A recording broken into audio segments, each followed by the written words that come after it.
आज हम बात करने वाले हैं कि वो ऐसे कौन से ग्रह होते हैं जिस वजह से आपको रोने पर मजबूर करते हैं। क्यों आप घर बैठे बार बार रोते रहते हैं? क्यों घर की स्त्रियों को बहुत रोना पड़ता है?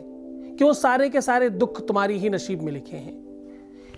क्या ऐसा है जिस वजह से तुम्हें बार बार आंसू बहाने पड़ रहे हैं? किस वजह से तुम्हारे जीवन में सिर्फ और सिर्फ दुख लिखा है? हर बार तुमको ही क्यों रोना पड़ता है? हर बार तुम्हें ही तकलीफ में रहना क्यों पड़ता है? हर कोई आकर के तुम्हें ही डिच क्यों करता है? हर किसी को तुमसे ही क्यों समस्या है? ऐसी कौन सी ग्रह स्थिति है, ऐसा कौन सा ग्रह का कुचक्र है जिसकी वजह से तुम्हारी लाइफ में सिर्फ रोना लिखा है?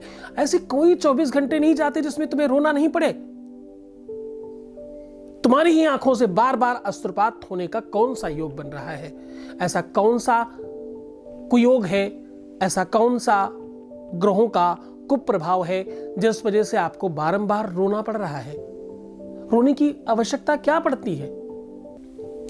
जिन लोगों के आईब्रोज के आसपास, आंख के आसपास किसी भी तरह का कट होता है, जिन लोगों की आईब्रोज में बाल कम होते हैं, हेयर्स कम होते हैं, जिनकी आंखों के आगे ये जो हेयर्स हैं ये कम होते हैं या बहुत स्ट्रेट होते हैं या बहुत ब्राउन होते हैं, ऐसे लोगों की लाइफ में ऐसी कंडीशन बारंबार आती है और कई बार आती है। जिनके फेस पर ऊपर की ओर तिल और मसे ज्यादा होते हैं, ऐसे लोगों की भी कंडीशन ऐसी बनती है। जिनके सर के अंदर यानी बालों के बीच में तिल ज्यादा हो, जिनके सर के ऊपर बालों के अंदर तिल ज्यादा हो तो भी ऐसी कंडीशंस होती है। जिन लोगों के आगे के बाल ज्यादा झड़ते हैं उनके साथ ऐसी होती है। जिनके दांत ऊपर से जल्दी खराब होना शुरू होते हैं या नीचे के दांत पीछे वाले जल्दी खराब होना शुरू होते हैं, उनके साथ ऐसी कंडीशन ज्यादा होती है। जो लोग बहुत प्रेम के भूखे होते हैं उनके साथ ऐसी चीजें ज्यादा होती हैं। ये सारे के सारे लक्षण आपको भी पता है, हो सकता है हिस्टोलॉजिकली नहीं पता हो। एक बहुत महत्वपूर्ण बात, ये उन लोगों के साथ होता है जो थोड़े डरपोक किस्म के होते हैं। अब मैं थोड़ी स्पष्टता वाली बात कर रहा हूं, ध्यान से समझना। ये उन लोगों के साथ ज्यादा होता है जो थोड़े डरपोक किस्म के होते हैं। ये उन लोगों के साथ ज्यादा होता है जो अपनी बात जल्दी किसी के सामने रख नहीं पाते। उनका दिल बहुत बंद होता, खुला नहीं होता, ओपन नहीं होते, वो जल्दी ओपन हार्टेड नहीं होते। ये उन लोगों के साथ ज्यादा होते हैं जो बहुत अच्छे वक्ता नहीं होते, जो अपनी बात कह नहीं पाते। ये उन लोगों के साथ ज्यादा होता है जो अपनी भावनाओं को, अपनी इच्छाओं को दबाने की कोशिश करते हैं। ये उन लोगों के साथ ज्यादा होता है जिनकी परवरिश में उनको किसी चीज का अभाव ज्यादा रहा हो तो ऐसी कंडीशन ज्यादा सचित होती है। ये उन लोगों के साथ ज्यादा होता है जिन लोगों के आसपास किसी भी तरह का कोई बड़ा संकट रहा हो जिसके साथ वो जूझते रहे, उनके साथ ऐसा ज्यादा होता है। दूध में मिश्री मिला के भगवान शिव को चढ़ाइए, दूध और मिश्री मिलाकर के गरीबों में बांटिए, कुछ बच्चों को पिलाइए, बच्चों को खूब टॉफी और चॉकलेट दीजिए, उनके चेहरे में खुशी लाने की कोशिश करिए, बच्चों में खिलौने बांटिए और अपने गले में जितना बड़े से बड़ा हो सके मोती धारण करिए। चांदी के बर्तन में खाना पीना शुरू कर दीजिए। चांदी के तार से अपने बेड के जो पावे हैं उनको कवर कर दीजिए, उनको बांध दीजिए। कम से कम 3-3 राउंड तो कर ही दीजिएगा।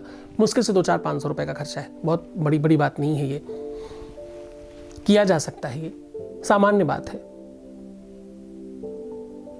कोशिश करिए कि जब आप रात्रि में सोएं तो धन्यवाद करके सोइएगा। कुछ और नहीं तो कम से कम ईश्वर से ही बात करना शुरू करिए। धन्यवाद, आज बहुत अच्छा दिन बीता। धन्यवाद, आज मुझे खाना मिला। धन्यवाद, मुझे आज का दिन बेहतर रहा। अपेक्षा के अन्य दिनों के आज हमने सब चीजें बेहतर तरीके से की हैं। धन्यवाद प्रकृति का, धरती का, आसमान का, आग का, पानी का, हर एक उस चीज का धन्यवाद जिसने आज मुझे संभाला। आज सांसें मेरी चल रही हैं, आज मैं जिंदा हूं। धन्यवाद। तो धन्यवाद करने की कोशिश करना। सुबह जब उठना तो फिर से धन्यवाद करना कि मुझे नींद अच्छी आई। तो अपने जीवन में थोड़ा बात करिए, कभी प्रकृति से, कभी अपने लोगों से, कभी अपने मित्रों से, और कोशिश करिए कि अपने आप को खुला रखने की। बहुत शो ऑफ मत करिए, बहुत लोगों से भागने की कोशिश मत करिए। प्रयत्न कीजिए लोगों के साथ थोड़ा और इन्वॉल्व होने की। इन्वॉल्व होने का मतलब ये नहीं है कि आप किसी के साथ भ्रमण करके निकल जाएं और अंतरंगता बढ़ा लें।